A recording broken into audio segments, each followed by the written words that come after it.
घोसावळी आणली की त्याची भाजीची ती तितकीशी आवडीने खाल्ली जात नाही, बरोबर? पण मग म्हणून आपण बाजारातून घोसावळी आणत नाही. पण एकदा या पद्धतीनं घोसावळ्याची भजी तुम्ही करून बघा. अगदी 5 मिनिटात फस्त होतील, इतकी मस्त लुसलुशीत अशी भजी होतात. नमस्कार, स्वागत आहे तुमचं मराठी किचनमध्ये. आता घोसावळ्याची भजी म्हणाल तर ती गिळगिळीत होतील असं वाटत असेल तर तसं नाही आहे. ही भजी खूप छान झणझणीत अशी होणार आहेत. याकरता आपल्याला 2च घोसावळी लागणार आहेत, पण मस्त अशी ताजी हवीत. बाजारातून आणल्यानंतर खूप जास्त दिवस फ्रीजमध्ये न ठेवता ती लगेच वापरायची आहेत. जास्त दिवस घोसावळी जर का फ्रीजमध्ये राहिली तर ती मऊ पडतात. त्याच्यामुळं शक्यतो आणल्यानंतर लगेच याची भजी करायला घ्या. खूप निबर नाही, छान अशी कोवळी लांबसडक अशी घोसावळी घ्यायची. आता घोसावळी कापायच्या आधी आपण या भजींसाठी एक खास असा मसाला तयार करतोय. त्याच्यामुळंच भजीला मस्त अशी चव येणार आहे.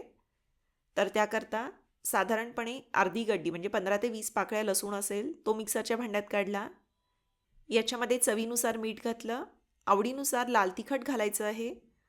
अगदी 1 ते 2 चमचे पाणी घालून याची अशी पेस्ट करून घेतली. खूप जास्त पातळसर अशी पेस्ट करायची नाही आहे. त्यानंतर भजीचं पीठ भिजवण्यासाठी या ठिकाणी 1.5 कप बेसन पीठ घेतलेलं आहे. पाव चमचा ओवा याच्यामध्ये घालायचा आहे. ओवा असा हातानं थोडासा चोळून याच्यामध्ये घाला, म्हणजे मग अजून छान त्याचा स्वाद असा येतो. चवीनुसार मीठ घालायचं आणि थोडं थोडं लागेल तसं पाणी घालून याचं भजीसाठीचं पातळसर असं पीठ भिजवून घ्यायचं. साधारणपणे पाऊण कप पाणी याकरता लागतं. तसेच 1 चमचा तांदळाचं पीठ याच्यामध्ये घातलं, ज्याच्यामुळं भजी अजून छान कुरकुरीत अशी होतात. नुसत्या बेसन पिठाच्या भजीचं जे आवरण आहे ते वरचं थोडंसं मऊ पडू शकतं, त्याच्यामुळं तांदूळ पीठ जर का घातलं तर अजून बरं. तांदूळ पिठीऐवजी तुम्ही बारीक रवा घातला तरीसुद्धा चालतो. हे बघा, हे जे पीठ आहे ते खूप जास्त पातळही करायचं नाही आहे. आता एकदा का पीठ भिजवून झालं, मसाला आपला वाटून झाला की सगळ्यात शेवटी घोसावळीची ती कापून घ्यायची. याप्रमाणे पातळशी गोल चकती याची करून घ्यायची आहे. अगदी जास्तही पातळ कट करू नका, कारण तळल्यानंतर घोसावळी जी आहे ती मऊ पडतात, त्याच्यामुळं मग तितकासा गर याच्यामध्ये राहत नाही. साधारणपणे मध्यम आकाराच्या याच्या ज्या चकत्या आहेत त्या अशा कट करून घ्यायच्या. हे बघा, तुम्ही पाहू शकता खूप पातळही नाही आहेत आणि अगदी जाडजाडही नाही आहेत. हे बघा, 2 घोसावळ्यांच्या चकत्या आपल्याला या ठिकाणी पुरेशा आहेत. त्यानंतर जो तयार केलेला मसाला आहे तो या चकत्यांना लावून घ्यायचा आहे. थोडीशी हळदसुद्धा याच्यामध्ये घातली आहे. हे खूप जास्त आधीही करून ठेवायचं नाही आहे, कारण जसजसा थोडासा वेळ जातो तसं घोसावळ्याच्या चकत्यांना पाणी सुटायला लागतं आणि ती मऊ पडतात. त्याच्यामुळं पीठ भिजवून झालं, मसाला वाटून झाला की सगळ्यात शेवटी हे करायला घ्यायचं. इकडे कढईमध्ये मी भजी तळण्यासाठी तेलही गरम करायला ठेवलं आहे. घोसावळ्यांना तितकीशी चव अशी नसते, अगदी फिकी अशी असतात. त्याच्यामुळे जेव्हा आपण लसूण आणि मीठ, मिरची हा सगळा मसाला याला लावून घेतो, त्याच्यामुळं भजींना खूप छान झणझणीत अशी चव येते. नुसती घोसावळी भजीच्या पिठामध्ये बुडवून तळण्यापेक्षा या पद्धतीनं मसाला लावून तुम्ही तळून बघा. अगदी सगळ्यांना आवडतील ही भजी.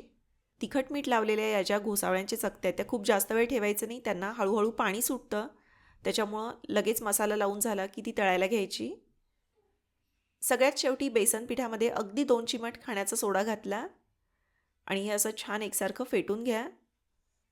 आता काय करायचं, मसाला लावलेली एक एक चकती घ्यायची आणि याप्रमाणे पिठामध्ये ही सोडली.